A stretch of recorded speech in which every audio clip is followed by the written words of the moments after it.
देखना cost of date, ये formula आपने एक बार पहले, सबसे पहले इससे स्टार्ट करा है।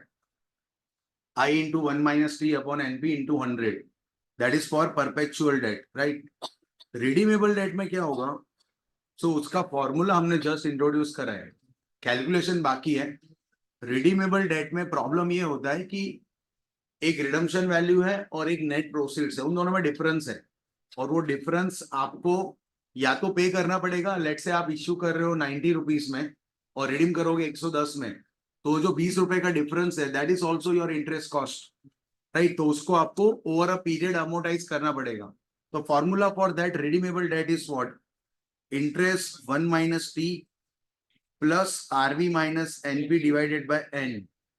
ठीक है, ये था whole divided by what? RV plus NP divided by 2 into 100। That is the formula to calculate your cost of debenture in case of redeemable debt. ठीक है, रिडीमेबल डिवेंचर है तो ये फॉर्मूला आपको अप्लाई करना पड़ेगा। कंफर्टेबल है? आई थिंक इसके सम नहीं करे अपने। ये जस्टिफाई हो गया why we are doing this average, हो गया ना वो तो, कि अपने वो जो अमाउंट ये वाला है, लेट से 90 रुपीज अभी इश्यू हो रहा है और 110 में रिडीम करेंगे तो 20 रुपए है टोटल आपका डिफरेंस, और 10 साल में तो हर साल 2 रुपए का आपका कॉस्ट है। बट हम उसको पे नहीं कर रहे, ठीक है, हम कॉस्ट गिनवा रहे हैं, but we are not paying that 2 rupees to the debenture holder. तो 2 रुपीज भी आप ही यूज कर रहे हो, and that is the reason. On an average आपको देखना पड़ेगा कितना फंड आप यूज कर रहे हो। क्लियर है? yes.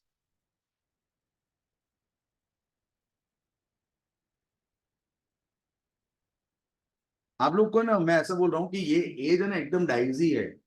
आप पता नहीं अभी है ना, मतलब मेरा बोलना भी सेंस करता है कि नहीं, बट है ना बहुत माइंडसेट में डिफरेंस है, ठीक है। जो जैसे 2-3 साल में जनरेशन चेंज होती है ना, वो पहले ऐसा नहीं बोलते 20 साल में चेंज होती थी, अभी 5 साल में, मैक्सिमम 5 ईयर में you will find a new breed. ठीक है, मतलब अलग कैटेगरी के लोग आते हैं ऐसा हमको लगता है। बट फिर भी है ना एक एक वो आपको है ना, अगर आप मिडिल क्लास से आ रहे हो तो वो एक सेंस ऑफ इनसिक्योरिटी आपको ऑलवेज होना चाहिए फॉर योर फ्यूचर, क्योंकि कंपटीशन बहुत हैवी है। ठीक है, आपको जो करना है, मस्ती करने में मना नहीं कर रहे, इनफैक्ट मेरा तो ऐसा मानना है कि मस्ती करने की भी यही एज है। बट आप किसी को डिसरिस्पेक्ट नहीं कर सकते मस्ती करते करते, इवन आपके फ्रेंड्स को भी नहीं कर सकते, मेरा ऐसा मानना है। अगर आप इंटरनली आप दोनों का अंडरस्टैंडिंग है तो करो, कोई प्रॉब्लम नहीं है। बट मैं तो वो वहां तक जाके बोलूंगा कि इंटरनली फ्रेंड्स को भी आप डिसरिस्पेक्ट नहीं कर सकते। तो फैकल्टी को तो ऑफकोर्स नहीं करना चाहिए। क्लियर है? और अगर कोई एक्सप्लेन कर रहा है कुछ भी, अगर आप, मैं यहाँ पे बोल रहा हूँ और आप इंटरनली मस्ती करोगे तो मेरे को फ्रस्ट्रेशन नहीं आएगा कि मैं यहाँ कुछ एक्सप्लेन, अभी भी कॉपी करने को कोई बोले और आप इंटरनल बातें करो, वो चलेगा, कोई प्रॉब्लम नहीं है। ठीक है, अपने वो भी कैटेगरी की स्ट्रिक्टनेस नहीं रख रहे कि आपको कुछ नहीं करना है, मस्ती कर सकते हैं बट एक लिमिट के बाहर नहीं जाना चाहिए। और है ना बहुत सारी चीजों को आपको ध्यान में रख के आप चीजें ऑपरेट करो। बहुत ना कम टाइम है, 3-4 साल निकल जाएंगे ना, फिर प्रॉब्लम आएगा। ठीक है, कि अब क्या करना है। आप अच्छे से पढ़ोगे, मैं आपको गारंटी के साथ कहता हूँ बहुत सारे सॉलिड कैपेबल लोग हैं, अच्छे मार्क्स आएंगे, अच्छी जॉब भी मिल जाएगी। और मैं जब अच्छी जॉब बोल रहा हूँ, I am talking about 10-12 lakh minimum salary. तो वो कैटेगरी के बाद जॉब मिल जाए, फिर है ना आपको बोलना नहीं पड़ेगा कि आप मस्ती मत करो, ठीक है, वो ऑटोमेटिकली सिंसियरनेस आ जाएगा। बट अभी जो पीरियड चल रहा है ना 3-4-5 साल का, उसमें आपका माइंड ऑलवेज लाइजी रहेगा कि भाई पढ़े मस्ती करे, क्योंकि सब चीज अभी आपको करनी है। तो ना सबका बैलेंस होना बहुत इंपॉर्टेंट है। अदरवाइज मतलब बाद में रिग्रेट नहीं हो कि अपने काश ढंग से पढ़ लिया होगा। ठीक है, बाकी सब चीज करो, मैं मना नहीं कर रहा हूँ, जो करना है करो, ठीक है।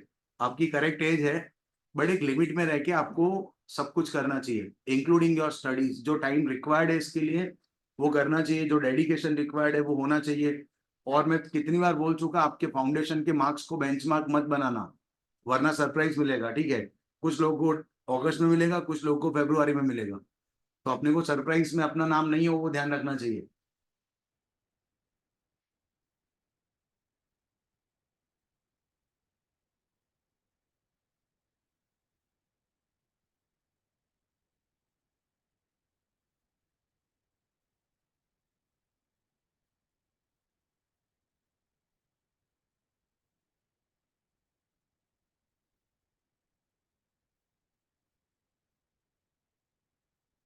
क्वेश्चन नंबर 2 देखो, चलो।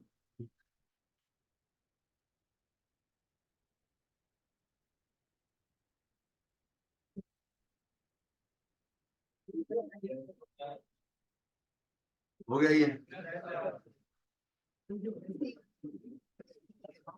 ये रिडीमेबल वाला है, हो गया। वो आप क्वेश्चन नंबर 1 हुआ होगा शायद, बाकी है ना। आई थिंक रिडीमेबल डेट का फॉर्मूला हमने जस्ट इंट्रोड्यूस ही करा है, तो क्वेश्चन नंबर 2 रीड करो चलो। इन डेप्थ लिमिटेड इश्यू, चलो रीड करना आप लोग। In depth limited issue 10,000 10% debenture of ₹100 each, redeemable in 10 years, 10 साल में आपके रिडीमेबल है, eight a premium of 10%, means redemption price is clear. Redemption कितने होने वाला है? 110। The cost of issue was ₹25,000, so cost of issue 25,000, तो पर डिवेंचर इट इज ₹2.5। क्लियर है ना? 25,000 डिवाइडेड बाय 10,000 कर रहे हैं अपने। The company's income tax rate is 35%। Income tax rate कितना है आपका? 35। Determine the cost of debenture if they were issued at par. Issued at par मतलब 100 का डिवेंचर 100 में इश्यू हुआ है, 100 में इश्यू हुआ है, but your net proceed will B 97.5, क्योंकि ₹2.5 is a flotation cost for you. Second, eight a premium of 10। At a premium of 10 का मतलब क्या है? कितने में इश्यू करा आपने? 110। अगर 110 आपका इश्यू प्राइस है, तो net proceed will B 107.5। Clear है? क्योंकि वो अमाउंट में कोटेड है ना, your flotation cost is quoted in terms of what? Amount. कोई परसेंटेज नहीं है, वो अमाउंट है, तो ₹2.5 पर डिवेंचर है वो। फिर थर्ड केस में at a discount of 90। At a discount of 90 मतलब कितने में इश्यू हुआ? At a discount of 10, sorry, that means issued at 90। 90 में अगर इश्यू हुआ तो 2.5 आप फ्लोटेशन कॉस्ट माइनस करोगे, net proceed will be 87.5। Means you have to calculate cost of debt for 3 times, एक एट पार, एक एट अ प्रीमियम, और एक एट अ डिस्काउंट। क्लियर है? और इंटरेस्ट कितना रहेगा? Interest will be always 10%, that we have to calculate on a face value. Clear है? चलो करो, वो रिडीमेबल वाला फॉर्मूला लगेगा और 3 बार लगाना पड़ेगा। आएगा कि नहीं? चलो करो।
Redemption value will be 110 for all case. ठीक है, 110 ही रहेगा हर केस में।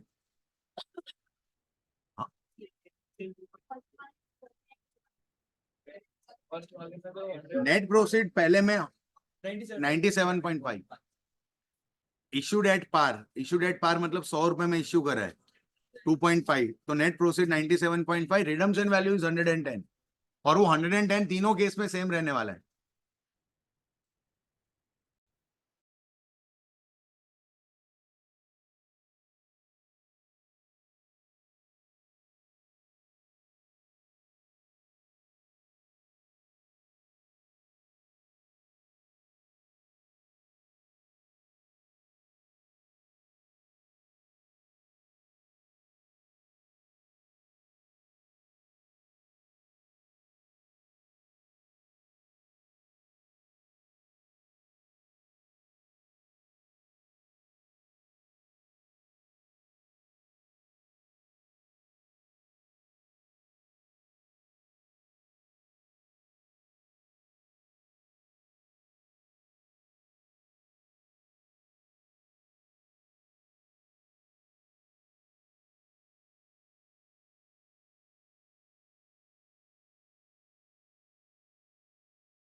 फुल वैल्यू में भी हो जाएगा, है ना, हो जाएगा।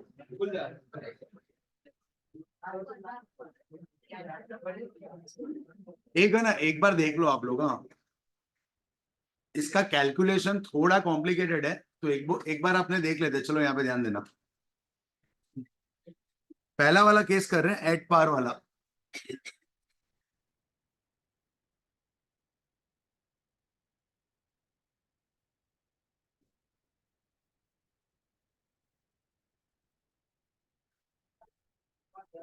चलो केस ए है इश्यूड एट पार।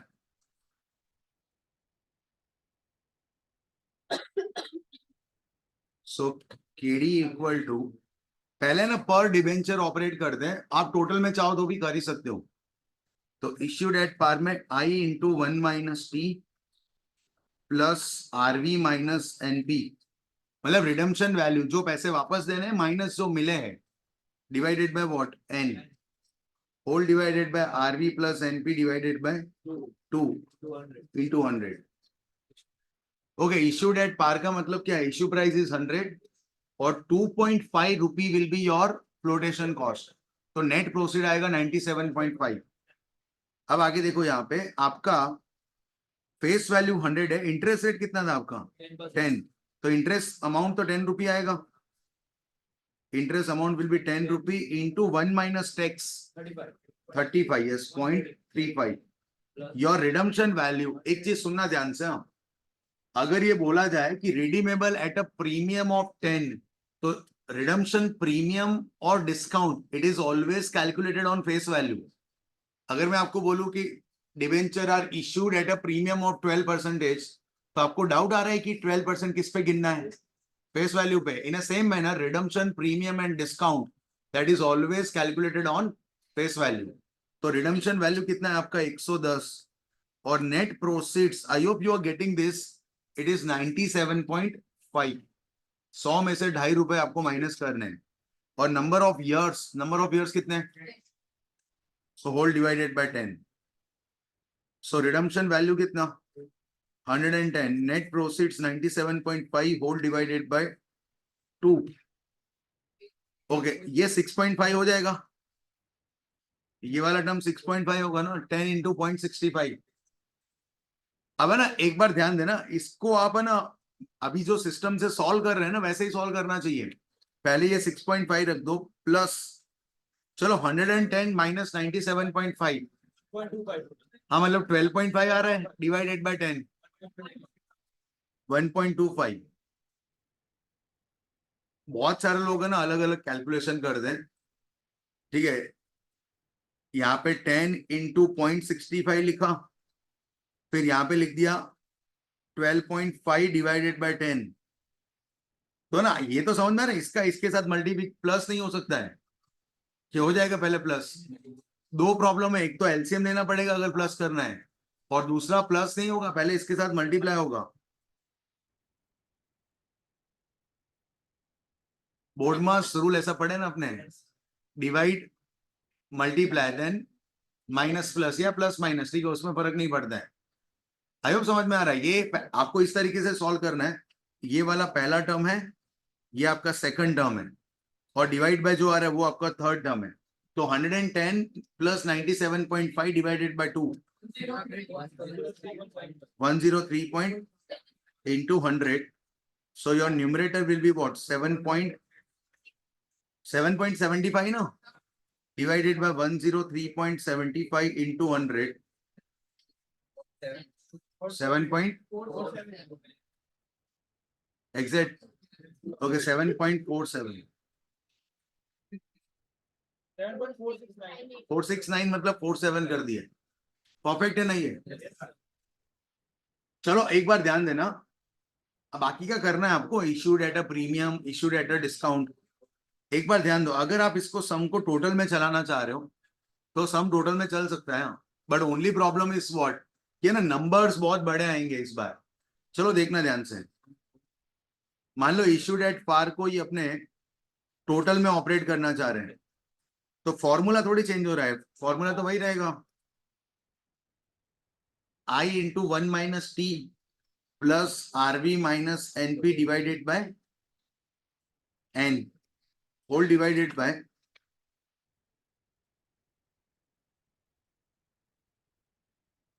चलो ध्यान देना, आपका करना नहीं चाहिए अगर आपके पास डेटा पर डिवेंचर अवेलेबल है, it is advisable to complete sum in per debenture. But मान लो किसी को टोटल में करना है तो इंटरेस्ट देखना ध्यान से, इंटरेस्ट किस पे काउंट होगा, 10,000 इंटू 100 तो कितना आ रहा है ये 10 लाख का और 10%, 1 lakh will be your interest, 1 lakh into 1 minus T plus redemption value ध्यान दो, रिडम्पशन वैल्यू कितना है 10% प्रीमियम ना, तो 100 के बदले 110 में आप रिडीम करोगे तो 110 into 10,000 11 lakh will be your redemption value. Okay, minus rotation cost क्यों माइनस करना, नेट प्रोसीड में आएगा। यस, नेट प्रोसीड क्या है, issued at par, issued at par मतलब 10,000 डिबेंचर 100 रुपए पे इश्यू हो रहे हैं, तो ये कितना आ रहा है 10 लाख, 10 लाख में से फ्लोटेशन कॉस्ट कितना 25,000, so 9,75,000 will be your net proceeds, in total net proceed कितना आ रहा है 9,75,000 whole divided by what 10, चलो डिवाइडेड बाय, अब टोटल में चला रहे अपने तो 11 lakh plus 9,75,000 divided by 2 into 100, चलो न्यूमरेटर ये वाला 65,000 हो जाएगा, 12,500 whole divided by 10 lakh 37,500 into 100 77,500 whole divided by 10 lakh 37,500 into 100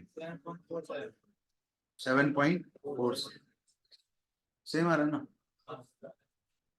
आप ना एरर कर जाओगे ना टोटल में रखने में कुछ एरर होगा, तो एडवाइजेबल है कि अगर पर डिवेंचर अवेलेबल हो तो आप पर डिवेंचर खत्म कर दो सम को, ठीक है। चलो ये लिख लो आप, एंड ट्राई टू कंप्लीट, जिनका बाकी है ना वो ट्राई करें कंप्लीट करने का, issued at a discount and issued at a premium, दो बाकी रहे ना अभी, चलो कंप्लीट करो आप। ओके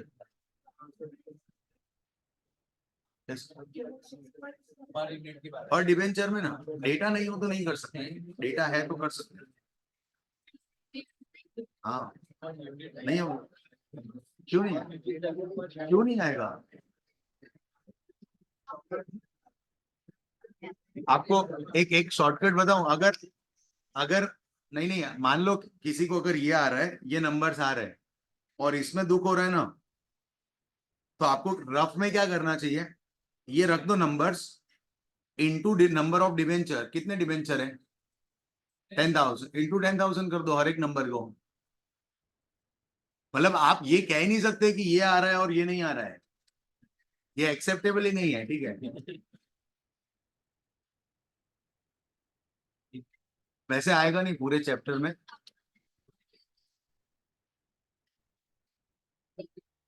हाँ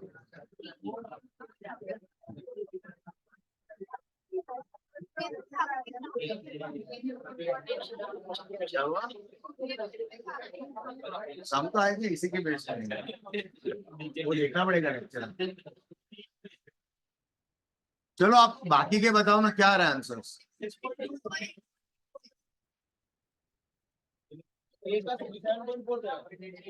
चलो इश्यू डेट पहला, इसके बाद क्या था, ये इश्यू डेट पार है 10% प्रीमियम ना, 10% प्रीमियम पे 6.2% और 10% डिस्काउंट पे क्या आ रहा है 8. चलो देखो नहीं आ रहा, ऐसा है कोई किसी का आंसर नहीं आ रहा हूँ,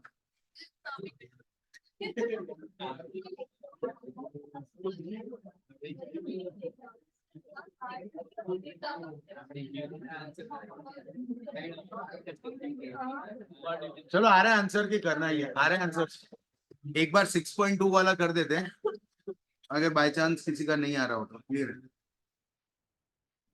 KD equal to interest 1 minus T plus RV minus NP divided by N।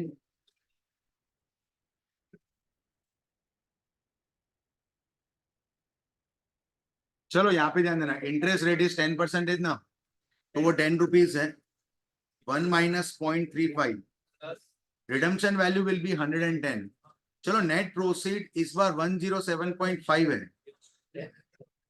107.5 कैसे लाए?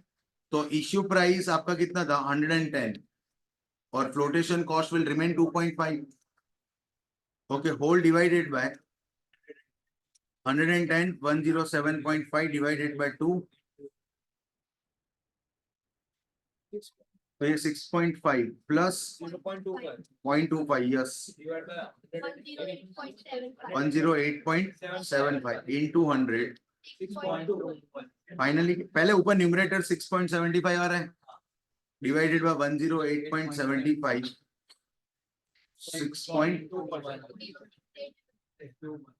6.21 या 2%। ठीक है, चलो कोई प्रॉब्लम में हो तो बोलो आप लोग। आ रहा है ना, सबका आ रहा है? आ रहा है आंसर? डिस्काउंट वाला भी आ रहा है? क्या आ रहा है? 8.86। डन। चलो नेक्स्ट सम देखना तो।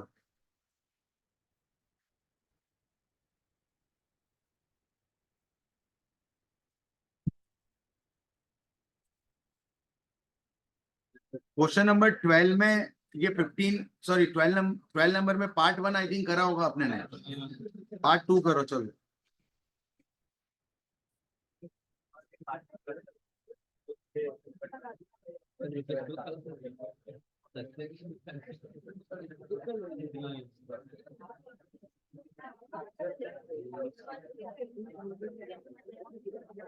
देखना पड़ेगा वीडियो।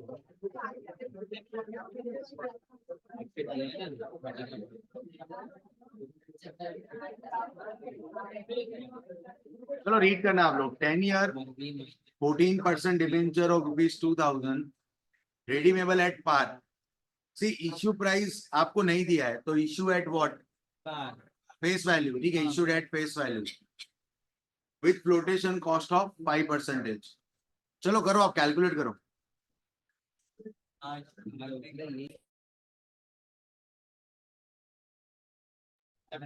एक डिबेंचर का प्राइस 2000 रुपए है। 2000 में ही करना पड़ेगा ना। और तो कुछ है ही नहीं।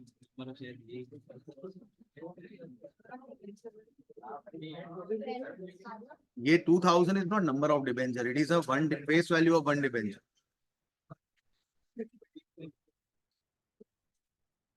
₹100 आना चाहिए था।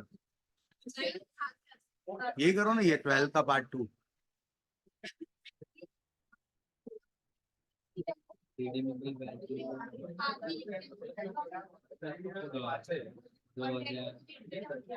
₹1900।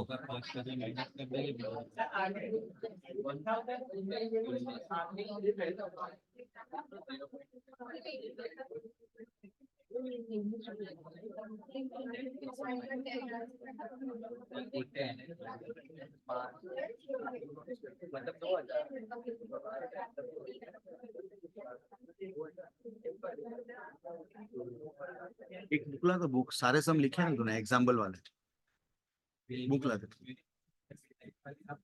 लाओ।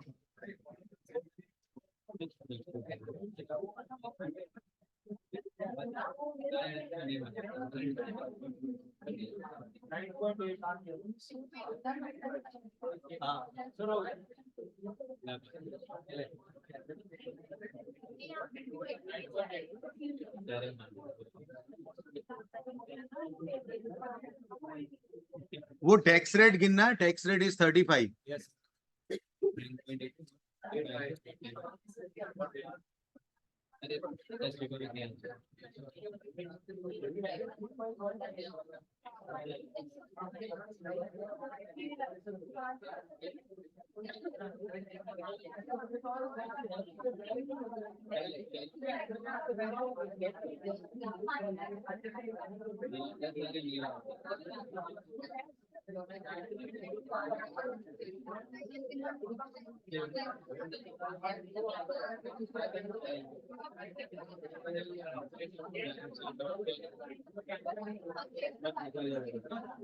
चलो देखना आप आंसर क्या रहा, 9.85। चलो सॉल्व कर रहे हैं अपने, देखना है यहाँ पे।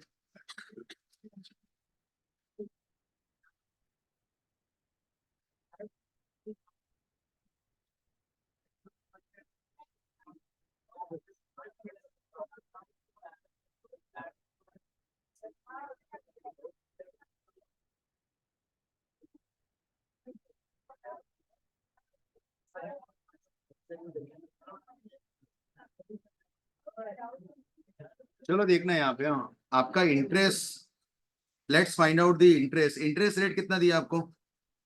14%। और ये किस पे गिनना पड़ेगा? 2000। आप है ना इंटरेस्ट पे 14 रुपीज नहीं लिख सकते, लिखा होगा कुछ लोगों ने। आप है ना, ये एरर नहीं हो ना, इसलिए एक एग्जांपल लिखा है जिसमें अपने फेस वैल्यू 250 रुपीज लिखा था। ठीक है, तो वो एरर एक्सेप्टेबल ही नहीं है। Interest is always calculated on face value, and in given scenario your face value is what, 2000. So 2000 का 14%, 280 rupees, and then you have to do 1 minus t, 1 minus 0.35 plus redemption value that you have to, वहां पे दिया हुआ है, ठीक है, that is redeemable at par. तो redeemable at par means what, कितना अमाउंट? 2000 for debenture. एक डिबेंचर का वैल्यू 2000 रुपए। ठीक है, आपसे पूछ के 100 रुपए तो नहीं रखेंगे ना हर बार। ठीक है, वो 2000 रुपए उसका फेस वैल्यू है, माइनस नेट प्रोसीड्स। अब है ना ध्यान दो, यहाँ पे आपको इश्यू प्राइस नहीं दिया था, issue price was not given. तो अब इश्यू प्राइस नहीं है तो second priority market price, that is also not given. तो थर्ड प्रायोरिटी क्या? Face value. तो 2000 में आपने इश्यू कर दिया है, बट फ्लोटेशन कॉस्ट कितना है आपका? 5%। सो 2000 का 5% इज व्हाट, 100। तो आपका नेट प्रोसीड कितना आ रहा है? 1900। Whole divided by what, 10। then 2000 plus 1900 divided by 2 into 100। चलो 280 को पोस्ट टैक्स करो, 280 को post tax 182 plus 10 1950 into 100। 192 divided by 1950 into 100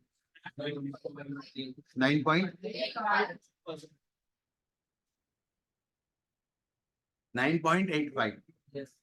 clear है ये?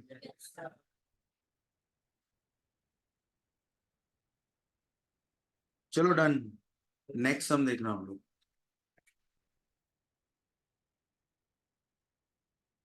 ये हो गया 14 वाला।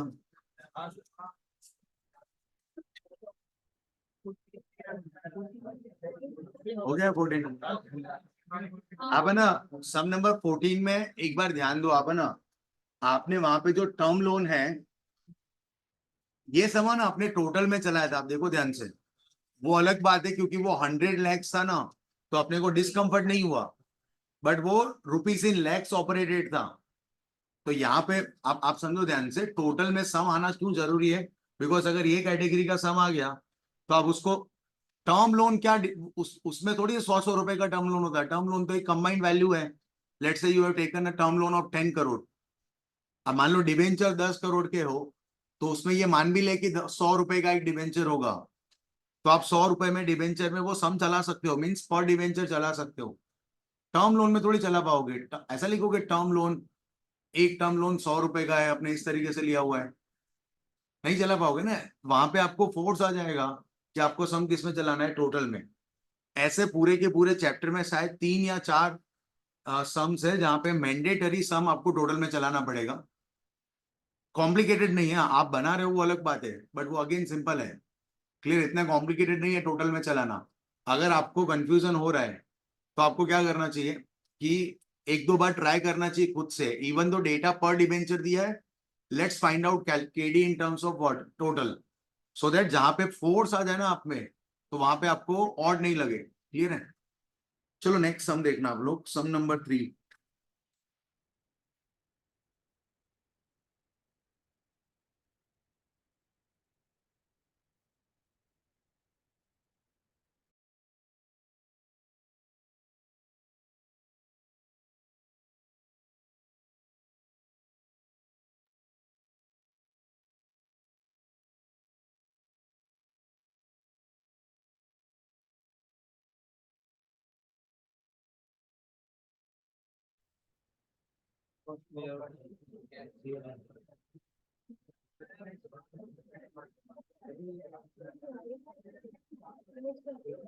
सम नंबर 3 एक बार रीड करना आप लोग। ये सम जो है ना, उसका सॉल्यूशन इज इनकंसिस्टेंट। ठीक है, बट अपने मॉड्यूल में दिया है तो उसको फॉलो करेंगे और कोई आर्ग्यूमेंट नहीं करने वाले। अपने डिस्कस करेंगे कि क्या सही हो सकता था, ठीक है, सॉल्यूशन में। इनफैक्ट सम ही थोड़ा प्रॉब्लमेटिक है, सम ऐसा ऐसा डिजाइन ही नहीं होना चाहिए। क्लियर है? एक बार रीड करो चलो। A company issued 10,000 10% debenture of ₹100 each at 5% premium on 1/4/2015। 1/4/2015 को आपने इश्यू करा है, रिडीमेबल एट पार ऑन 1/4/2020। तो टोटल टेन्योर कितने कितने साल का है? 5 years। समझ में आ रहा है ये कि 6 साल का है? 5 साल ना।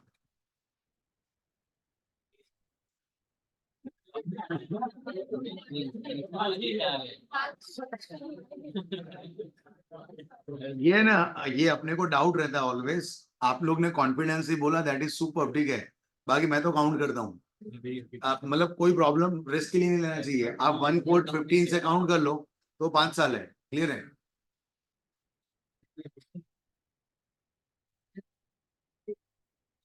चलो आगे देखना। ये तो 5 ही साल है, परफेक्ट है, ठीक है। The current market price of the debenture is ₹80। Current market price is ₹80। फिर आगे ये ना कितना, पहले आप ध्यान देना। The company issued 10,000 10% debenture of ₹100 each at a premium of 5%. So your issue price is what? 105. Okay, on 1/4/15 redeemable on 1/4/20, मतलब 5 साल में रिडीम करने आपको। The current market price of the debenture is 80। देखो मतलब इसका इंटरप्रिटेशन करें तो एक बार ध्यान देना आप लोग। ये अपने टाइमलाइन ड्रॉ करिए। 1/4/2015 को आप इश्यू कर रहे हो और रिडीम कब करोगे? 1/4/2020 को। आपने इश्यू करा है, इसका फेस वैल्यू है ₹100, बट आपने 5% प्रीमियम पे, मतलब कितने में इश्यू करा है? 105 में। इश्यू आपने 105 में करा है। क्लियर है? उसके बाद ये मान लो लिस्टेड डिवेंचर है, तो ये मार्केट में ट्रेड होगा। मार्केट में ट्रेड, इसका प्राइस ऊपर नीचे होता रहेगा ना। वन अब नहीं बोला यार। सो 105, चलो ध्यान देना, 105 ऊपर नीचे हो सकता है। और है ना, हमने थोड़ा टाइम लेके ये डिस्कस करा है कि how exactly debenture price will change. उसको कंट्रीब्यूट करता है एक ही factor, that is what? Interest rate. तो रेट ऊपर नीचे हुआ है और अभी मैच्योरिटी नहीं आया, मतलब रिडीम नहीं हो रहा है। उससे पहले उसका प्राइस कहीं पे कितना है? ₹80। कौन सी डेट पे है that is not mention, but price उसका कितना है? ₹80। अब आप ध्यान दो, क्वेश्चन क्या पूछा है? Compute cost of capital eight the time of issue. पहले तो ये बोलो, वो रेडीमेबल वाला फॉर्मूला लगेगा। इंटरेस्ट कितना? 10% ऑन 100, तो ₹10 इंटरेस्ट लगेगा। टैक्स रेट इज गिवन और नॉट गिवन? नॉट गिवन, तो वही आपका इंटरेस्ट है। रिडम्पशन वैल्यू कुछ बोला है रिडम्पशन के बारे में? नहीं, at par minus what? Net proceeds. Rotation cost नहीं है। नेट मतलब क्या रखूं मैं इश्यू प्राइस में? 105। प्रीमियम का किया था। हाँ, मतलब नेट आपका 105 आएगा नेट प्रोसीड। वो 80 का कुछ फील नहीं आ रहा आपको? 80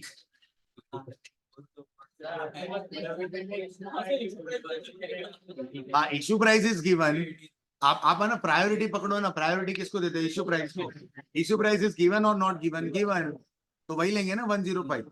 इनफैक्ट इस बार क्या होने वाला है कि आपका ना देखो न्यूमरेटर में अपने दो कंपोनेंट, एक इंटरेस्ट 1 माइनस टी और दूसरा वो RB minus NP divided by N. Generally क्या होता है, ये तो आपका कॉस्ट है ही, जनरली ये नंबर भी पॉजिटिव होता है क्योंकि आपका रिडेम्पशन वैल्यू मान लो 110 है, आपके हाथ में अभी 100 रुपए आ रहे हैं, तो ये 10 रुपए आपको कंपनसेट करने पड़ेंगे। बट इस बार ये वैल्यू नेगेटिव आएगा। क्यों नेगेटिव आएगा? बिकॉज आप इश्यू कितने में कर रहे हो? 105 में, मतलब 105 रुपए रिसीव कर रहे हैं, वापस कितना देंगे? 100। तो 5 रुपए का फायदा है ना इन टोटल। तो per year you will get a 1 rupee credit. I hope समझ में आ रही है, क्लियर है? सो चलो ध्यान देना, आप अपने कैलकुलेट कर दें। सम नंबर 3 एक बार देख लो, बाद में आप कॉपी करना। KD equal to I into 1 minus T plus RV minus NP divided by N, RV plus NP divided by 2 into 100। चलो आप ध्यान देना वहां पे, interest rate equal to what? 10%। 100 का 10%, तो 10 रुपी। कोई इंटरेस्ट है नहीं, सॉरी टैक्स नहीं है, तो 1 माइनस टी आपका काम नहीं करेगा कुछ भी। Plus RV is what? 100। If nothing is given by default, it is redeemable at par. Your net proceeds is equal to what? 105 whole divided by 5. ये परफेक्ट है ना? Okay. Then redemption value is what? 100 plus 105 divided by 2 into 100. So ये 10 minus 1 ना, ये इस बार अलग हो रहा है, जनरली ये प्लस ही होता है, बट इस बार हो क्या रहा है, हम 105 में इश्यू कर रहे हैं, वापस 100 रुपए देंगे, तो 5 रुपए तो अपने लिए फायदा है। तो 5 rupees over a period of 5 years, पर ईयर आपको 1 रुपी क्रेडिट आ रहा है। So whole divided by 102.5 into 100, 8.78%। Clear है ये? चलो अब ना एक बार ध्यान देना, आपने यहाँ पे इश्यू प्राइस इक्वल टू अभी कितना माना था? 105। अब आप आगे देखो, compute the current cost of capital. मतलब क्या हो रहा है, ध्यान देना यहाँ पे कि आपने जब इश्यू करा था ना, तब तो 105 ही था। अब कुछ साल निकल गए होंगे और आज आपका मार्केट प्राइस कितना चल रहा है? 80। अब आपको बोल रहा है कैलकुलेट केडी, तो केडी में आपका रिडम्पशन वैल्यू विल रिमेन 100। फिर आपको क्या चाहिए? Issue price. Issue price at a time of issue is given, आज का issue price is not given. I hope समझ में आ रहा है? तो आज का इश्यू प्राइस आपको नहीं दिया, तो second priority will be given to what? Market price. समझ में आ रही है? ऊपर वाले केस में आपने इश्यू प्राइस लिया 105, क्योंकि वहां पे आपको कॉस्ट ऑफ कैपिटल निकालना था at the time of issue. तो at the time of issue तो आपने 105 में करा ही था, तो अपने लिए नेट प्रोफिट कितना हुआ? 105। अब बोल रहा है calculate current cost of capital, तो current market price is what? 80। क्या आज का आपको इश्यू प्राइस दिया है? नहीं दिया है। अगर दिया होता ना कि currently we are going to issue our debenture at 78 और एट 85, तो मैं वो कंसिडर करता, but since issue price is not given, तो second priority will be given to market price. Clear है? अब ना इनकंसिस्टेंसी यहां स्टार्ट हो रही है, आप ध्यान देना। सो आप फॉर्मूला लगाओगे, KD equal to I into 1 minus T plus RV minus NP divided by N whole divided by RV plus NP divided by 2 into 100 ना। चलो आप ध्यान देना, इंटरेस्ट तो वही 10 रुपए, उसको तो फेस वैल्यू पे काउंट करना है। Redemption value if nothing is given, again redeemable at par, minus net profit कितना? 80। ये वाला जो करंट प्राइस दिया है ना, वो लिया हुआ है। ओके, अब आप ध्यान दो, आप अभी इश्यू कितने में कर रहे हो? इनडायरेक्टली 80s में, ठीक है, 80 रुपीज में इश्यू कर रहे हैं अपने, और रिडीम रिडीम कितने में करेंगे? 100 में। अब आप डिवाइड बाय एन कितना? ये इनकंसिस्टेंसी है। क्यों इनकंसिस्टेंसी है? आप समझो ध्यान से, एक चीज समझना ध्यान से यहाँ पे, कि आपका ये जो प्राइस आज आपने 105 में इश्यू करा है, जिसका टोटल ड्यूरेशन कितना है? 5 साल। तो आपके इश्यू करते ही 105 वाला डिबेंचर 80 रुपए में नहीं होने वाला है, क्योंकि उसको ड्राइव कौन करेगा? आपका इंटरेस्ट रेट, और इंटरेस्ट रेट इतना सिग्निफिकेंट मूवमेंट नहीं दे सकता है। ये इक्विटी शेयर नहीं है कि आपने 105 में इश्यू करा और कल 80 हो गया। इक्विटी शेयर ऐसा हो सकता है, डिबेंचर का प्राइस मूव करने के लिए आपको टाइम लगेगा, ठीक है। और वो जो हर क्वार्टरली क्वार्टरली रेपो रेट आता है ना, उसके बेसिस पे इंटरेस्ट रेट चेंज होते हैं, और इंटरेस्ट रेट के बेसिस पे डिबेंचर का प्राइस चेंज होता है। तो 105 से 80 होने में, बहुत लॉजिकली बोलू ना, तो ये 80 हो ही नहीं सकता है, क्योंकि 5 साल में इतना इतना गैप ऑफ इंटरेस्ट रेट नहीं आएगा कि आपकी प्राइस 20% डाउन हो जाए। 20 नहीं, बहुत ज्यादा डाउन हो गई है, तो 25%, नियर टू 25%, क्योंकि 105 से कहाँ आए अपने 80। बट उसको कुछ टाइम तो लगा होगा ना। हम लोग वर्स्ट टू वर्स्ट 1 साल मानते हैं, चलो। तो अगर 1 साल के बाद इसका प्राइस 80 हो गया है, क्लियर है, तो आप करंट मतलब क्या, कहीं पे तो आप होंगे। करंट मतलब आप यहाँ पे नहीं हो, 1/4/2015 पे नहीं हो, दैट इज कंफर्म। करंट मतलब कुछ टाइम निकल गया है। तो उन्होंने वो तो बताया नहीं है, वो बताया नहीं है, तो फिर ये लोग n इक्वल टू क्या मान रहे हैं? 5। और अभी जो कॉस्ट आएगा ना, 105, sorry, 100 is a redemption value and 80 is a issue price, divided by आपको क्या करना पड़ेगा? 5 करना पड़ेगा। क्लियर है? ये सॉल्यूशन में दिया हुआ है। मेरा ऐसा मानना है कि सम फ्रेमिंग में एरर है। उसको करंट डेट बतानी चाहिए थी कि भाई आज कौन सी डेट है, और आज मार्केट प्राइस 80 है। क्लियर? तो फिर वहां से जितने साल बाकी है ना, उतना डिवाइडेड बाय इयर्स करते। But since it is not given, they have consider that n equal to what? 5। But अगर n इक्वल टू 5 है, तो एक फंडामेंटल एरर हो रहा है कि 105 में इश्यू करा, जिस स्टॉक का, जिस डिबेंचर का प्राइस कितना है? 80। तो ऐसा कौन लेने वाला है जो 80 रुपए वाली चीज 105 में आपके पास लेने आएगा? आयो, समझ में आ रहा है? बट अगेन, ये एकेडमिक इनकंसिस्टेंसी अपने को चैलेंज नहीं करना है। अगर मॉड्यूल सम एग्जाम में आए, तो अपने इसी तरीके से divide by n equal to what? 5 करके सम कंप्लीट करेंगे। So RV equal to 100 plus 80 divided by 2 whole into 100। तो 10 प्लस ये क्या रहा है? 4 divided by 90। So 14 divided by 90 into 100, 15.55. 15.55। 55. Done.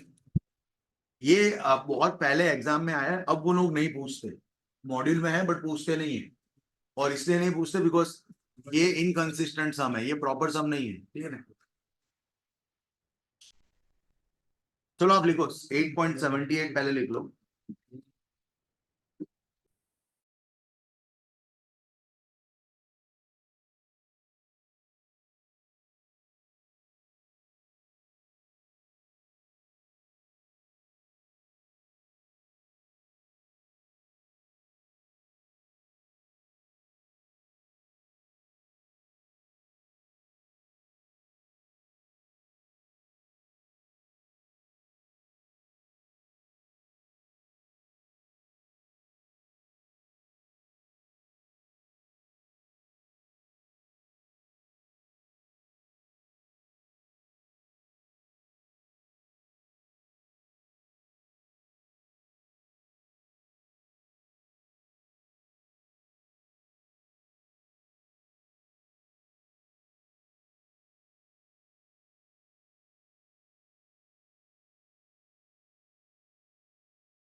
चलो ये 15.55 ये कॉपी कर लो ना आप।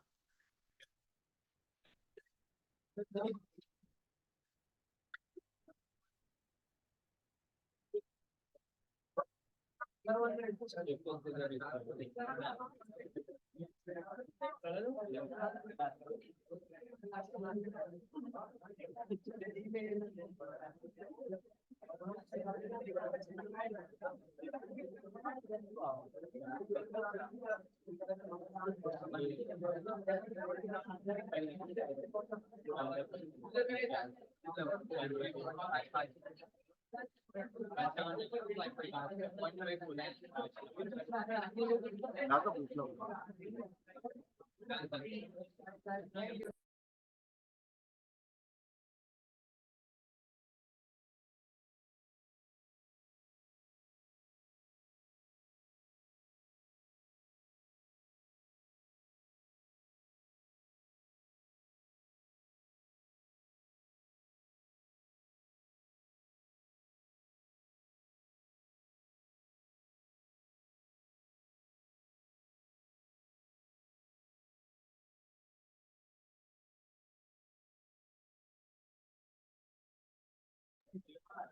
ये हो गया 8.78।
चलो देखना है यहाँ पे आप लोग। नेक्स्ट जो डिस्कशन है that is about cost of preference. ठीक है, प्रेफरेंस कैपिटल ये ना डिवेंचर के जैसा है, मोर और लेस डिवेंचर के जैसा है, थोड़ा बहुत चेंज होने वाला है। क्लियर है? इसमें भी है ना दो कैटेगरी के आपको प्रेफरेंस शेयर मिलेंगे, एक परपेचुअल, ठीक है, और एक आपके रिडीमेबल।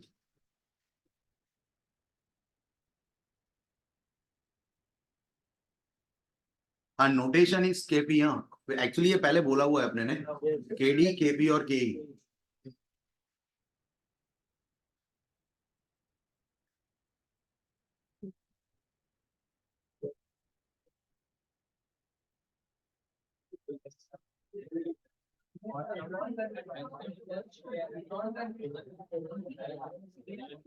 एक बार है ना परपेचुअल में देखना आप ध्यान से।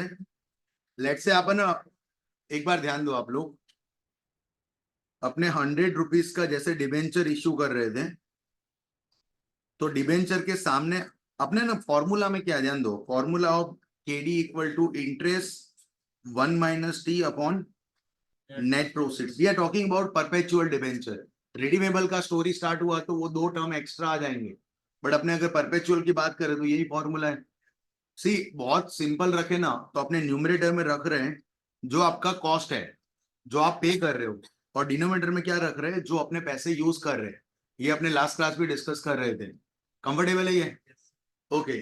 सो ना, जैसे आप डिबेंचर होल्डर को इंटरेस्ट देते हो, in same manner preference holder को क्या पे करते हैं अपने, डिविडेंड। और वो कमिटेड होता है कि नहीं दे तो चलेगा।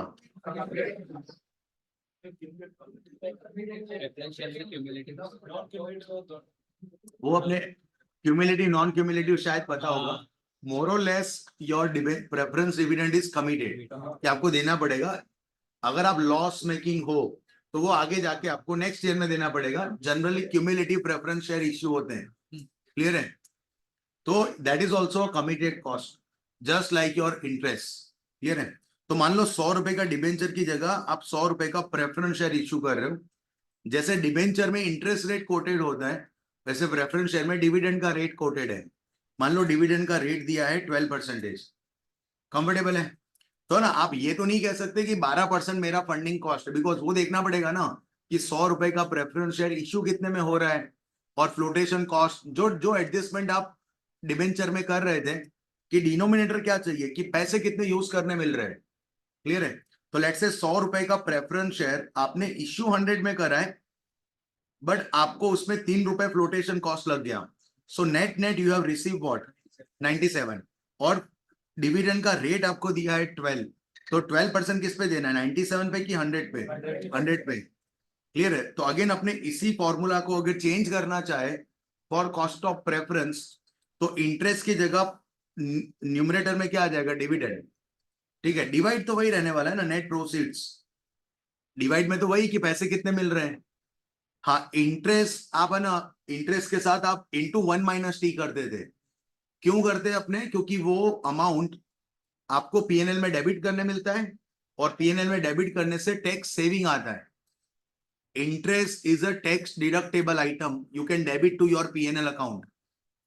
डिविडेंड आप, अब आपने पीएनएल याद है पूरा, डिविडेंड कब आता है पता है? वो पीएनएल एप्रोप्रिएशन में से दिया जाता है। आप इसको टैक्स से पहले, मतलब आप है ना, dividend is not your expense, that is your, we can say allocation of profit. Profit जो है ना, उसका एलोकेशन है। सो डिविडेंड आप पीएनएल में डेबिट करके उस पर टैक्सेल बेनिफिट अचीव नहीं कर सकते। तो 1 माइनस टी वाला जो फॉर्मूला था वहां पे, वो इग्नोर करना पड़ेगा। एंड अगर आपको केपी निकालना है तो इनफैक्ट और सिंपल है compare to what we have done in interest. KD में जो करा उससे सिंपल है।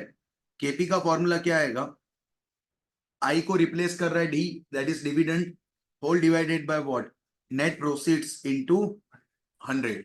मतलब 1 माइनस टी क्यों नहीं लगाया, आई होप ये क्लियर कट समझ आ रहा है आपको। 1 माइनस टी इसलिए नहीं लगाया बिकॉज ये पीएनएल में डेबिट नहीं हो सकता है, क्लियर है? ये आपका पीएनएल एप्रोप्रिएशन का आइटम है, कंफर्टेबल है ये? तो formula is simple, KP equal to D upon NP into 100। चलो लिखना आप लोग। यहां पे ना आप एक काम करो, इस तरीके से परपेचुअल और रिडीमेबल ये लिख लो, और परपेचुअल में यहां पे लिखना KP equal to D upon net proceeds into 100।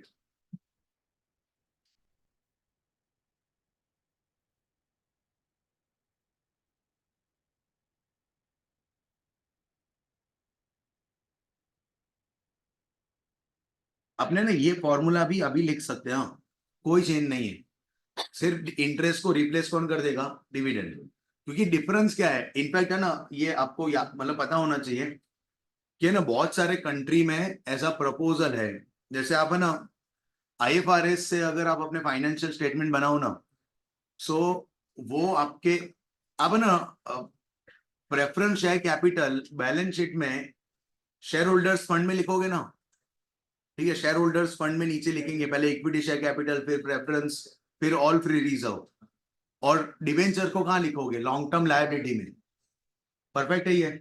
IFRS suggested that you should keep your preference share capital under the head of long term liability।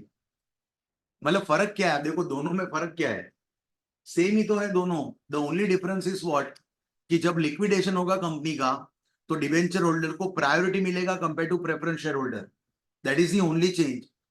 बाकी सब कुछ सेम है। आप डिवेंचर होल्डर क्या होता है, उसको कमिटेड रिटर्न मिलता है, प्रेफरेंस शेयर होल्डर को क्या मिलता है, आपका कमिटेड। आप है ना थोड़ा सोचोगे ना तो लॉजिकली प्रेफरेंस कैपिटल रेस करना कि डिबेंचर रेस करना, मोर और लेस में आपको कमिटेड पेमेंट करना होता है। नाम बदल रहा है सिर्फ, एक का इंटरेस्ट है और दूसरा क्या है, डिविडेंड। तो है ना, आईएफआरएस सजेस्टेड दैट, आप थोड़ा सुन के और लगेगा कि आपको preference share capital under the head of long term liability लिखना चाहिए, और उस पे जो डिविडेंड है ना, it is not appropriation of profit, it is your expense and you should debit to your PNL as a interest expense. Clear है? India में अभी इंडिया चलते हैं तो वो एक्सेप्ट नहीं करा है जो आईएफआरएस ने सजेस्ट करा हुआ है। तो इंडिया के हिसाब से क्या है, preference share capital is a part of share capital और debenture is a part of what, long term debt. And that is the reason कि डिविडेंड जो आप पे कर रहे हो ना, उस पर टैक्स बेनिफिट नहीं मिल रहा है, that is allocation of profit. Comfortable है ये? तो आप 1 - T नहीं कर सकते। इनफैक्ट है ना, 1-2 साल पीछे चले जाए ना, तो डिविडेंड, अगर कंपनी 100 रुपए का डिविडेंड दे रही है तो उस पर एक डिविडेंड डिस्ट्रीब्यूशन टैक्स था। ठीक है, जो लास्ट बजट में विड्रॉ हुआ, हाँ लास्ट टू लास्ट बजट शायद, मेरे को लास्ट मतलब ये वाला नहीं, ठीक है, मैं इसके प्रीवियस वाला बोल रहा हूँ, वहां पे आपका विड्रॉ हुआ। अदरवाइज क्या था, 100 रुपए का आप कंपनी डिविडेंड दे रही है ना, तो उस पर 10% टैक्स देना पड़ता था। मतलब 100 रुपए आप डिविडेंड दो, उसका 10% कितना होता है, 10 रुपी। तो आपका इफेक्टिव कॉस्ट 110 रुपए होगा। तो आपने टैक्स माइनस करते हैं ना, बिकॉज टैक्स आपको बेनिफिट करवाता है इंटरेस्ट में। डिविडेंड डिस्ट्रीब्यूशन टैक्स जब था, तो 100 रुपए का आप डिविडेंड दो ना, मान लो 15% डिविडेंड डिस्ट्रीब्यूशन टैक्स है, तो इस पे 15 रुपए ऐड करो, आपका कॉस्ट कितना हो जाएगा, 115। माइनस नहीं करना है, क्या करना है, प्लस। बट समाउ उन्होंने डिविडेंड डिस्ट्रीब्यूशन टैक्स विड्रॉ कर दिया है। तो अब है ना, फॉर्मूला यही है, D/NP इंटू 100, मतलब टैक्स ऐड करने वाला बात नहीं आ रहा है। कंफर्टेबल है? आई होप आपको ये समझ आ रहा है। माइनस करने का तो कोई स्कोप ही नहीं है, क्योंकि ये पीएनएल में डेबिट नहीं करने मिलेगा। अगर डिविडेंड डिस्ट्रीब्यूशन टैक्स होता, तो उस सिनारियो में तो क्या था कि 100 रुपए डिविडेंड, उस पे डिविडेंड देने पे टैक्स लगता था। क्लियर है? क्यों लगता था, वो सब डायरेक्ट टैक्स का स्टोरी है, अपने डाइवर्ट नहीं होना चाह रहे, ठीक है। वैसे इलॉजिकली था और उन्होंने फिर रिमूव भी कर दिया, बट कुछ सालों तक वो डिविडेंड डिस्ट्रीब्यूशन टैक्स लगा है। कंफर्टेबल है? तो अगर वो होता तो अपने वन, मतलब प्लस टैक्स करना पड़ता। ठीक है, इनफैक्ट फॉर्मूला क्या है उसका, तो dividend plus, sorry dividend into, जैसे इंटू 1 - टैक्स करते हैं ना, वहां पे 1 + डिविडेंड डिस्ट्रीब्यूशन टैक्स, DDT। ठीक है, इस तरीके से होता था कि 15% है अगर, तो आप डिविडेंड अगर 50 रुपए दे रहे हो, तो 1.15, 15% मतलब 1 + 0.15, 1.15 मतलब आपके 50 रुपए को 15% से इन्फ्लेट करना पड़ेगा। बट ये स्टोरी अभी है नहीं, तो अपने अभी डिस्कस ज्यादा नहीं करते। यही आपका फॉर्मूला है। In case of perpetual preference share, your formula is what, D/NP into 100। Comfortable है? ओके, कोई बोलो रिडीमेबल में क्या फॉर्मूला आएगा, मतलब इंटरेस्ट की जगह क्या हो जाएगा, D plus RV - NP divided by N, whole divided by, और है ना, आप समझो ध्यान से, ये वाला डिवाइड बाय 2 क्यों कर रहे हैं, और ये RV - NP divided by N क्यों चल रहा है, ये सब वापस डिस्कस नहीं होने वाला है। जो लॉजिक डिबेंचर में था वही लॉजिक प्रेफरेंस में है, कुछ नया नहीं आ रहा है। क्लियर है? सो ये दोनों फॉर्मूला लिख लो आप।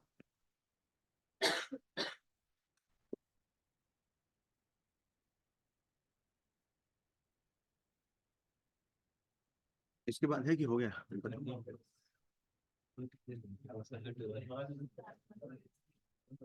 नहीं 8:30 से लेक्चर था।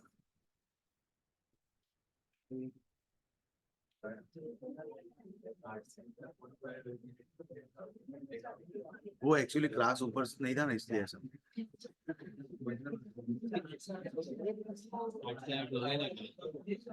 तो बहुत ग्रुप वालों के लिए करेंगे।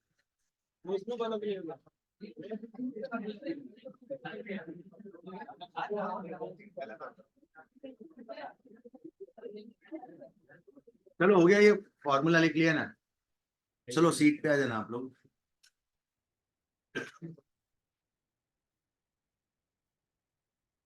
Question number 4, Preferred Limited issue 30,000, 15% preference share of ₹100 each. 15% is what? That is your dividend rate. 15% मतलब वो डिविडेंड रेट है आपका।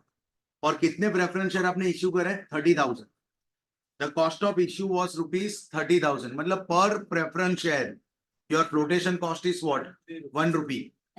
1 रुपी के 3 रुपी, आई होप वो 3 रुपी वाला रिदम में है। ठीक है, वो 10,000 गए अपने, 30,000 प्रेफरेंस शेयर में आ गए। Determine the cost of preference capital, shares are issued at par, at premium of 10 at a discount of 10। तो ये कॉपी पेस्ट स्टोरी है, ठीक है। वो काइंड ऑफ नेट प्रैक्टिस है कि अपने जैसे डिवेंचर्स में करा था वैसा प्रेफरेंस में। चलो एक मैं करवाता हूँ एट पार वाला। और ये रिडीमेबल है कि परपेचुअल है? परपेचुअल। मतलब ईयर्स नहीं है तो of course it is perpetual, right.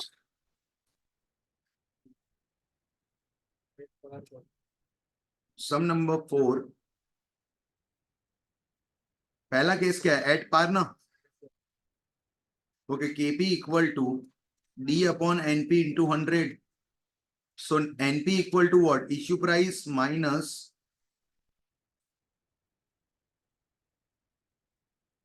Flotation cost. Issue price 100, flotation cost is 1 rupee. 1 rupee दिया हुआ है, 30,000 अपॉन 30,000, तो 1 रुपी पर प्रेफरेंस शेयर हो जाएगा। तो ये कितना आ रहा है? 99। Okay, let's calculate your dividend. Dividend का रेट कितना? 15%। That is always paid on what? 100। So 15 divided by 99। I hope समझ में आ रहा है। 99 कहां से लाया? नेट प्रोसीड आपका 99 है और 1 माइनस टी करना नहीं है, तो 15 डिवाइडेड बाय 99 इंटू 100, 15% डन। चलो बी केस क्या था?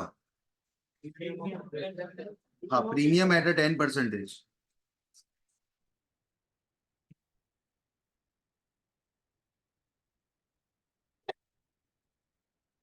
चलो करो प्रीमियम एट 10, फिर डिस्काउंट ऑफ 10।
चलो देखना नेक्स्ट प्रीमियम पे क्या होगा आपका? 110 पे इश्यू होगा, तो डिविडेंड तो 15 रुपए रहेगा ना। Dividend is paid on face value, divide by 109 ना। 109 मतलब 110 is a issue price minus 1 rupee is a flotation cost. कितना आ रहा है? 13.76। ओके, फिर सी केस क्या था? Discount of 10%। तो डिविडेंड तो 15 ही रहेगा, बट आपका डिस्काउंट मतलब 90 पे इश्यू हो रहा है and minus 1 rupee, 89 will be your net proceed. So 89 into 100, 16.85। Done. चलो क्वेश्चन नंबर 5 देखो।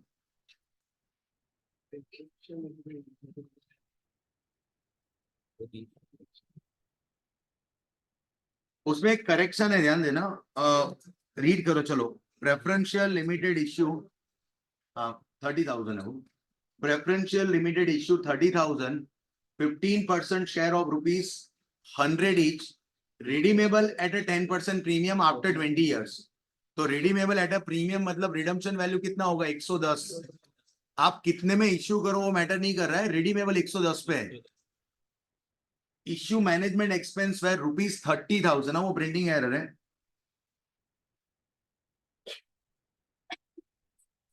30,000 मतलब पर प्रेफरेंस शेयर अगेन ₹1 ना। 30,000 शेयर्स, आपका 30,000 रुपीज है, divided by 30,000 shares. Find out the preference share capital, find out the cost of preference share capital. Cost लिखना वहां पे। If share are issued at par मतलब 100 वाला शेयर कितने में इश्यू हुआ है? 100 में इश्यू होगा, बट रिसीव कितना होगा आपके पास? 99 will be your net proceeds. Redemption value will be what? 110. फिर प्रीमियम ऑफ 10 मतलब कितने में इश्यू करोगे? 110, बट हाथ में कितने आएंगे? 109. और एट डिस्काउंट मतलब कितने में इश्यू होगा? 90 पे, बट 1 रुपी माइनस करे, हाथ में कितने आएंगे? 80. अगेन सेम स्टोरी है, the only difference is what, कि आपको इंटरेस्ट की जगह डिविडेंड लगाना है। बाकी केडी आपने निकाला अभी, ठीक है, वो सम नंबर 2 था, सम नंबर 2 जैसा ही है ये। करो, चलो कंप्लीट करो, but number of years 20 year है इस बार।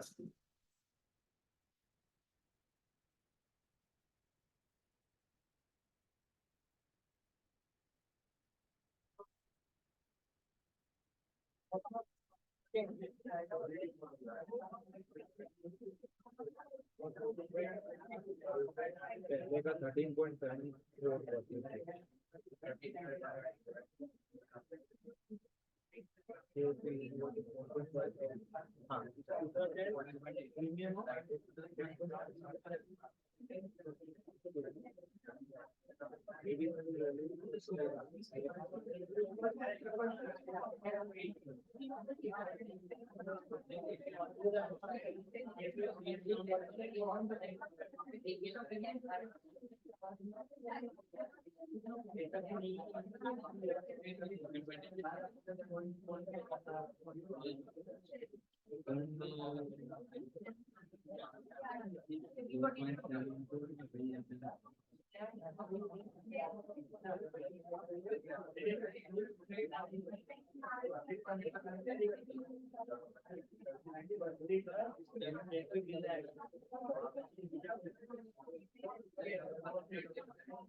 एकदम सिंपल ही चल रहा है एकदम।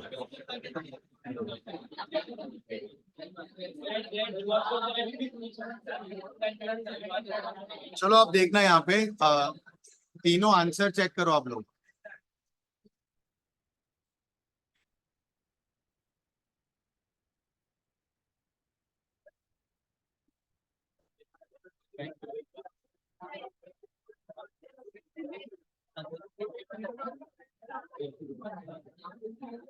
एक बार देखना इश्यूड एट पार, तो पहले ना फॉर्मूला देख लो, KP minus sorry KP equal to dividend plus RV minus NP divided by N whole divided by RV plus NP divided by 2 into 100। हो गया ना। एक बार ध्यान देना आप लोग, डिविडेंड का रेट क्या था आपका 15, तो यहाँ पे तो 15 रुपीज लिख दे।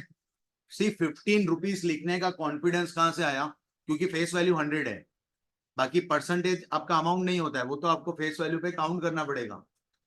अब है ना, ये दोनों टर्म में आप कंफ्यूज नहीं हो सकते। RV is a amount that we have to pay at the time of redemption, और नेट प्रोसीड्स बहुत सारे लोग है ना उल्टा भी लिखते हैं, एनपी माइनस आरवी।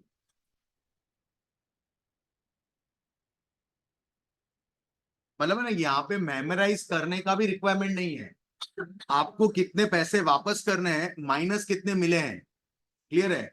और आप दोनों में आप इंटरचेंज कैसे कर सकते हो, नेट प्रोसीड तो अपने पहले से चला रहे हैं, net proceed means amount that we have received at the time of issue. अब ये वाले सम में क्या था कि आपका इश्यू प्राइस अलग अलग दिया था, बट उन्होंने बोला था redeemable at a premium of 10%। मतलब तीनों केस में आपका जो रिडम्पशन प्राइस है ना, जो प्राइस पे आप रिडीम करने वाले हो वो 110 रुपए है। अब इश्यू कितने में करोगे वो अलग अलग स्टोरी है। कंफर्टेबल है ना, आई डोंट थिंक इसमें कुछ कंफ्यूजन का स्कोप है, ये एकदम क्लियर कट है। Redemption value means amount that we need to pay at the time of redemption, and net proceed means what, amount that we are receiving at the time of issue. Net net जो amount आप receive कर रहे हो, clear है। या तो confusion हो तो वो याद करना चाहिए, नेट प्रोसीड्स का मतलब क्या है, issue price minus flotation cost, उसका और रिडम्पशन प्राइस का कोई कनेक्शन नहीं है, क्लियर है। तो रिडम्पशन कितने में करना है, 10% प्रीमियम पे, तो 3 बार सम होगा और तीनों बार आपका आरवी 110 होने वाला है। Net proceed will B depend on your issue price, तो पहले केस में आपका इश्यू प्राइस क्या है, एट पार। एट पार मतलब 100 वाला प्रेफरेंस शेयर 100 में इश्यू करा है, उसमें से आपका फ्लोटेशन कॉस्ट 1 रुपी माइनस होगा 99, whole divided by what 20, then 110 plus 99 divide by 2 into 100। चलो तो 15 रुपीज प्लस 110 माइनस 99, वैसे 11 होगा, 11 डिवाइडेड बाय 20 0.55, और ये प्लस हो रहा है हाँ, क्योंकि आप रिसीव 99 कर रहे हो और वापस 110 दोगे, तो ये 11 रुपए का भी तो खर्चा है। तो 11 over a period of 20 years. आप है ना यहाँ पे अगर कंफ्यूज हो रहे हो तो थोड़ा साइड होके सोचना चाहिए कि कितने पैसे मिल रहे हैं और वापस कितने करने हैं। अगर आपको ज्यादा वापस करने हैं ना, तो ये नंबर पॉजिटिव आएगा, और वो आपका खर्चा है वो आपको इंटरेस्ट में या डिविडेंड में ऐड करना रहेगा, क्लियर है। चलो एवरेज कितना है, 110 plus 99 divided by 2, 104.5 into 100, so 15.55 divided by 104.5 into 100, बोलो फाइनल क्या है,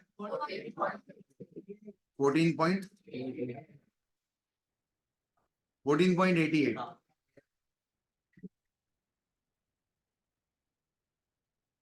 ओके, सेकंड केस क्या था, issued at premium, issued at premium.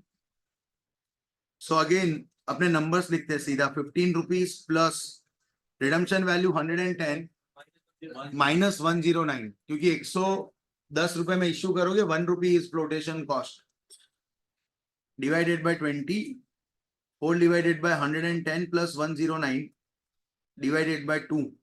चलो 15 rupees as it is, 1 divided by 20 0.05 ना, होल डिवाइडेड बाय 109.5 इंटू 100, 13.74।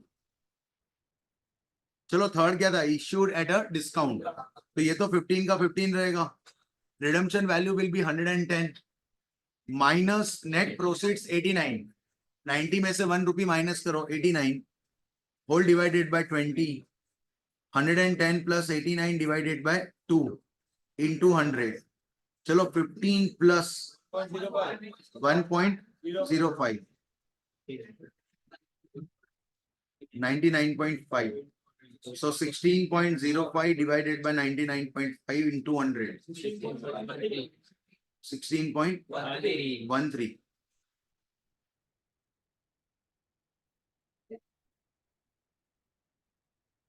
चलो 3 आंसर्स आए, एक आपका 14.88 है, second is 13.74 and third is 16.13. Comfortable है ये? क्वेश्चन नंबर 6 देखो आप लोग, दैट इज योर होमवर्क.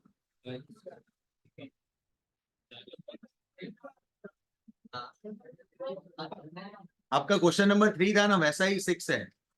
एक बार रीड कर रहे हैं. If XYZ limited issued preferred stock at a premium, sorry eight a discount of 5%, eight a discount of 5 का मतलब क्या है? आपने इश्यू करा है, आपका जो प्राइस है ना, फेस वैल्यू इज गिवन और नॉट गिवन? Not given. तो आप 100 रुपीज मानो, मतलब वो नोट लिखना पड़ेगा, that face value of preference share equal to what? 100. अब वापिस से रीड करना. If XYZ limited issued preferred stock at a discount of 5 and flotation cost of 3. Flotation cost किस पे गिनेंगे? 100 पे? 95 पे, क्योंकि आपको फेस वैल्यू भी नहीं दिया है तो आपको मानना पड़ेगा ना कुछ. तो let's assume face value equal to what? 100. तो अगर फेस वैल्यू 100 मान रहे अपने, तो issued at a discount of 5, मतलब इश्यू प्राइस कितना है? 95. तो आपका फ्लोटेशन कॉस्ट किस पे काउंट होगा? 95 पे.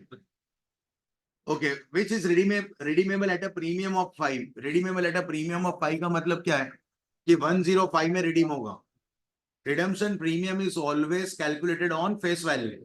तो जो भी आप फेस वैल्यू मानो, मान लो 100 माना है, तो रिडम्पशन प्राइस 105 आएगा after 5 years with a stated dividend of 15%. तो आपको कॉस्ट ऑफ कैपिटल निकालना है. क्लियर है? फिर सेकंड क्वेश्चन क्या है? Current cost of capital if the current market price is what? 80. Assume there is no flotation cost. मतलब सेकंड केस में आपका नेट प्रोसीड्स 80 ही हो जाएगा. क्लियर? 80 हो जाएगा ना वो, तो क्योंकि फ्लोटेशन कॉस्ट है नहीं, और मार्केट प्राइस कितना दिया हुआ आपको? 80. कंफर्टेबल है ये? चलो ये होमवर्क है, आप करके आना. डन डन, यहाँ तक.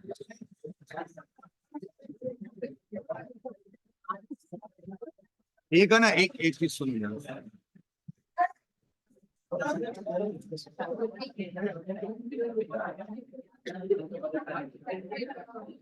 आप लोग है ना, एक एक अपने स्टार्ट, जब बैच स्टार्ट हुआ ना, तब आपसे एक डिक्लेरेशन लिया हुआ है कि कितने लोग को दोनों ग्रुप में इंटरेस्ट है. एक बार है ना, वापस से स्कोप है. अब अपने ना फरवरी के स्टार्टिंग में है, मोस्ट लाइकली नेक्स्ट वीक या उसके नेक्स्ट वीक आपको बोथ ग्रुप के बैच, मतलब बोथ ग्रुप वाले सेशन स्टार्ट करेंगे अपने. अब है ना, अब आपके पास वो फाइनल कंफर्मेशन है. हम लोग वो नहीं बोल रहे कि आपने पहले जो बोला था वही कंफर्म है. आप एक बार हमको बता दो कि आप बोथ ग्रुप में जाने के लिए इंटरेस्टेड हो कि नहीं हो. ठीक है? तो अपने एक बार वापस से आपसे सर्कुलेट करवाएंगे. अगर आप इंटरेस्टेड हो तो फिर आपको बोथ ग्रुप वाले बैच में डाला जाएगा. अदरवाइज ये ग्रुप चल रहा है, ये आपको साथ नहीं पढ़ना है. ग्रुप 2 आपको साथ में पढ़ना है. जो लोग बोथ ग्रुप वाले होंगे ना, उसके सेशन एक्स्ट्रा होंगे. ठीक है? ग्रुप 2 के बाद, मतलब ग्रुप 2 जो लेक्चर चल रहे हैं उसके साथ में ही होंगे, बट आपके इसके पीछे थोड़े लेक्चर्स ऐड होंगे. क्लियर है?